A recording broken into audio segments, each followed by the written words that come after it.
पिछले 3 दिनों से इसरो कर रहा है लगातार प्रयास, मगर नहीं मिल पा रहा है विक्रम लैंडर से कोई जवाब। तो क्या यही है चंद्रयान 3 मिशन का अंत, या फिर इसरो चल सकता है अपना ब्रह्मास्त्र यानी विक्रम का बैकअप सिस्टम?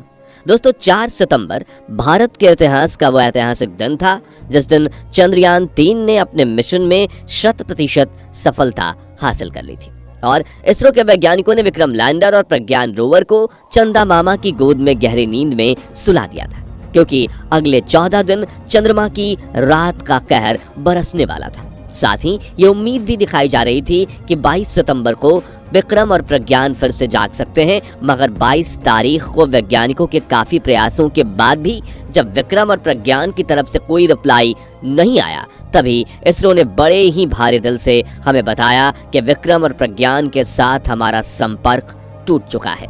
लेकिन अब हमें इसरो की तरफ से एक और पॉजिटिव अपडेट मिल रहा है। तो क्या चंद्रयान 3 का विक्रम लैंडर जाग चुका है, या फिर चांद पर पड़ती कड़कड़ाती ठंड में ये तबाह हो चुका है और इसरो के हाथ से बाजी निकल चुकी है? जानने के लिए बने रहिए इस वीडियो के अंत तक और नए दर्शक चैनल को सब्सक्राइब भी कर दीजिए। दोस्तों, 4 सितंबर के दिन विक्रम लैंडर और प्रज्ञान रोवर को स्लिप मोड में डालने के बाद इसरो चीफ एस सोमनाथ ने मीडिया इंटरव्यू में कहा था कि चांद अपनी रात में काफी कहर बरसाता है, इसलिए पूरी दुनिया में कोई भी स्पेस एजेंसी चांद पर नाइट मिशन नहीं भेजती। लेकिन हम 22 सितंबर के दिन चांद पर सुबह होते ही विक्रम से संपर्क करने की कोशिश करेंगे, जिसके लिए हमने सभी जरूरी स्टेप्स ले लिए हैं। तब से लेकर पूरा भारत 22 सितंबर का इंतजार कर रहा था और जब वो दिन आया तो सुबह से लेकर हम सभी इसरो की तरफ नजरें गड़ाए बैठे थे कि जल्दी से इसरो कोई खुशखबरी दे दे। दूसरी तरफ इसरो के मिशन ऑपरेशन कॉम्प्लेक्स के वैज्ञानिक भी बहुत ही ज्यादा उत्सुक थे और जैसे ही चांद पर सूर्योदय हुआ, साइंटिस्ट ने चंद्रयान 3 को अपना पहला सिग्नल भेजा। लेकिन फिर देर इंतजार करने के बावजूद कोई भी उधर से रिप्लाई नहीं आया। इसके बाद इसरो ने विक्रम को दूसरा सिग्नल भेजा और तीसरी बार भी यह कोशिश की गई, लेकिन चांद पर सिर्फ सन्नाटा था, क्योंकि विक्रम हमारे सिग्नल्स का कोई रिस्पॉन्स नहीं दे रहा था। जिससे 22 सितंबर के शाम को इसरो ने अपने दिल पर पत्थर रखते हुए देशवासियों को बताया कि हमने चंद्रयान 3 के विक्रम लैंडर और प्रज्ञान रोवर से संपर्क करने की कोशिश की, लेकिन सामने से कोई रिप्लाई नहीं आया। हालांकि हम इन कोशिशों को जारी रखेंगे। दोस्तों, इसरो के इस पब्लिक स्टेटमेंट के बाद पिछले 2 दिनों से देश भर में सन्नाटा छाया हुआ है और इसरो ने भी इस मामले में आगे कोई बयान नहीं दिया। तो क्या मिशन यहीं खत्म हो गया, या फिर इसरो के पास कोई ऐसा ब्रह्मास्त्र मौजूद है जिससे वो विक्रम में फिर से जान फूंक सकते हैं? और आखिर इस वक्त इसरो क्या कर रहा है? तो बता दें कि पिछले 2 दिनों से लगातार इसरो विक्रम लैंडर से संपर्क साधने की कोशिश कर रहा है, जिसके लिए उन्होंने चंद्रयान 4 बनाने में जापान की मदद ली है। वहीं अमेरिका स्पेस एजेंसी नासा ने भी इसरो की मदद के लिए अपना हाथ आगे बढ़ाया है। जहां नासा ने 2009 से चांद की कक्षा में घूम रहे अपने लूनर रिकनेसेंस ऑर्बिटर से विक्रम लैंडर को सिग्नल भेजने की कोशिश की है। ये वही ऑर्बिटर है जिसने चंद्रयान 3 की लैंडिंग साइट तय करने में इसरो की मदद के लिए डेटा भेजी थी, लेकिन इस ऑर्बिटर से मिले सिग्नल को भी विक्रम लैंडर ने कोई रिस्पॉन्स नहीं दिया है। वहीं जापान ने भी कहा है कि आने वाले दिनों में जब भी हमारा स्लिम यानी smart lander for investigating moon चंद्रमा की सतह पर लैंड करेगा, तभी हम अपने ग्राउंड कम्युनिकेशन नेटवर्क से विक्रम लैंडर को सिग्नल भेजने की कोशिश करेंगे। इसके अलावा इसरो भी पिछले 3 दिनों से दिन रात चांद की कक्षा में घूम रहे प्रपल्शन मॉड्यूल और चंद्रयान 2 के ऑर्बिटर से लगातार विक्रम को सिग्नल्स भेज रहा है, लेकिन अब तक उधर से कोई रिस्पॉन्स नहीं आया है। फिलहाल उम्मीद की कोई किरण नहीं दिखाई दे रही। दोस्तों, अब सवाल आता है कि क्या इसरो के पास कोई ऐसा ब्रह्मास्त्र है जिससे वो एक बार फिर विक्रम में जान फूंक पाए? तो आपको बता दें कि इस वक्त विक्रम लैंडर हमसे करीब 4 लाख किलोमीटर दूर है। ऐसे में वैज्ञानिकों की टीम वहां जाकर तो उसे रिपेयर नहीं कर सकती, इसलिए जो कुछ भी होगा वो इसरो के कंप्यूटर सिस्टम से होगा। जो सबसे आखिरी कदम उठाया जा सकता है विक्रम के आर्टिफिशियल इंटेलिजेंस सिस्टम को रिबूट करने का कमांड देना, जिससे सभी बंद पड़े उपकरण खुद को रीसेट कर लेंगे और नए सिरे से जीरो डेटा के साथ शुरू होंगे।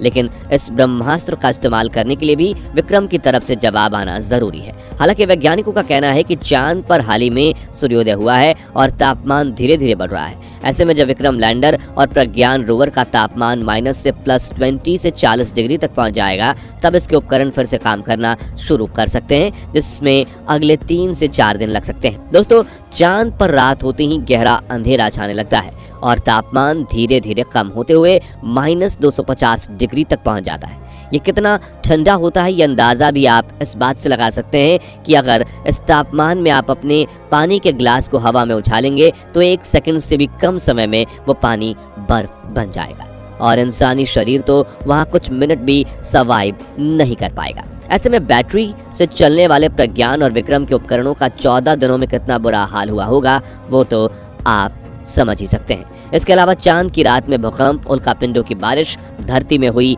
हलचल की वजह से मैग्नेटिक धूल का उड़ना और ना जाने कितनी मुसीबतें आती हैं, इसका अंदाजा तो आप आज तक दुनिया भर की स्पेस एजेंसी भी नहीं लगा पाई है।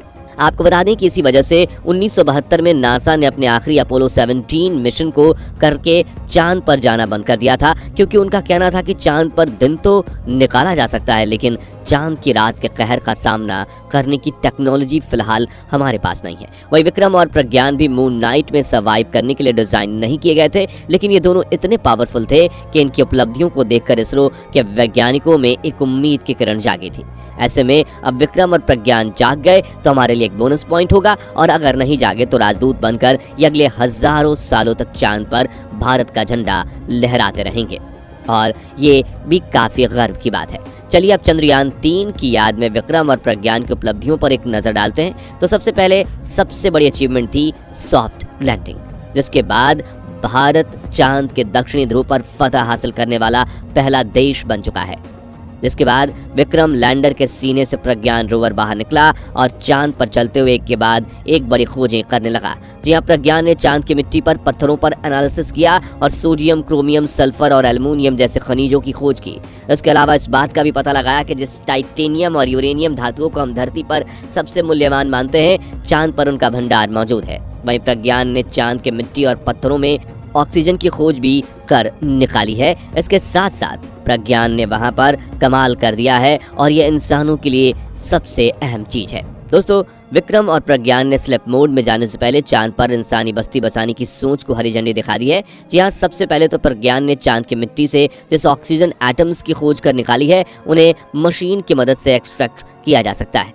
ऑक्सीजन सिलेंडर्स में भरकर सांस लेने के इस्तेमाल में इसे लाया जा सकता है। इसके अलावा इसने दक्षिणी ध्रुव में सतह से थोड़ा नीचे जमी हुई बर्फ की खोज की है, जिसे निकालकर हम पीने का पानी बना सकते हैं और उसमें से हाइड्रोजन और ऑक्सीजन को अलग करके फ्यूल की तरह भी इस्तेमाल कर सकते हैं। इसके अलावा हम टाइटेनियम, एल्युमिनियम, क्रोमियम और यूरेनियम जैसे कीमती खनिजों की माइनिंग करके उसे धरती पर ला सकते हैं, जिससे हमारी ग्रोथ काफी तेजी से होने लगेगी। कुल मिलाकर चंद्रयान 3 ने पूरी दुनिया को चांद का खजाना खोजकर गिफ्ट कर दिया है और भारत का नाम रोशन कर दिया है।